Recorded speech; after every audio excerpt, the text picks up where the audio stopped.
Fil-budget tas-sena d-dieħla tħabbar li żieda għall-għolli tal-ħajja se tkun ta' €3.49. Din iż-żieda hija maħduma skont il-mekkaniżmu maqbul bejn l-imsieħba soċjali. F'dan l-ewwel budget tiegħu il-Gvern ħabbar li se jkun qed iżomm mal-wegħda li jagħti lura l-flus żejda li tħallsu fuq ir-reġistrazzjoni tal-karozzi. Kif wedna sa nibdew nwettqu il-weda tagħna li nagħtu rifużjoni tat-taxxa li ħassejna li ma kienx dovuta fuq ir-reġistrazzjoni tal-vetturi.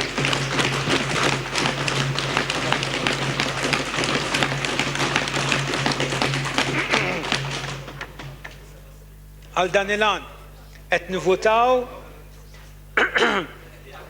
għal dan il-għan qegħdin nivvutaw is-somma ta' €3.5 miljuni sabiex mis-sena d-dieħla kull min minħallas it-taxxa żejda jirċievi ex gratia payment check biħlas lura. Il-proċess jista' jsir fuq medda ta' 7 snin u se nagħtu pagamenti ex gratia lil dawk li rreġistraw vettura għal skop użu personali bejn l-ewwel ta' Mejju 2004 u Diċembru 2008. Fil-budget il-Gvern mhux biss ma daħħalx taxxi ġodda iżda ppreżenta sensiela ta' tnaqqis jew saħansitra tneħħija ta' ċertu taxxi. Ir-rata ta' taxxa personali ta' 32% għal dawk li jaqilgħu anqas minn €60,000 ser terġa' titnaqqas għal 29%, miżura li ser tiġi tiswa aktar minn €13 miljun. Tħabbar ukoll tnaqqis fit-taxxa l-middle class. Forsi se jkun hawn min ikun sorpriż, iżda se naqsu l-income tax anke aktar minn hekk. Dan il-Gvern irid jgħin mhux biss il-min għandu dħul tajjeb u lil dawk fuq il-paga minima, irridu nibnu middle class ġdida u għalhekk se ngħinu lil dawk il-familji li jaqalgħu aktar mill-paga minima iżda ma jaqalgħux tant li jistgħu jħossuhom komdi. Għalhekk se nibdew innaqsu mill-income tax għall-familja middle class. Ġenituri bit-tfal mhux se jħallsu taxxi fuq l-ewwel €9,800 li jaqilgħu miżura li se tħallilhom €75 aktar fil-but fis-sena.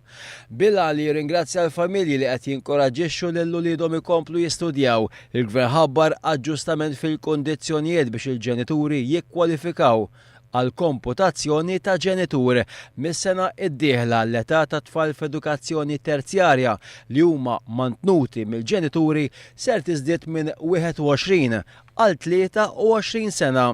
Dan fil-waqt li se jkunu inkluża għal istituzzjonijiet edukattivi oħra bħal kastu l-ITS biex il-ġenituri li għandhom uliedhom jattendu f'daw l-iskejjel jikkwalifikaw ukoll.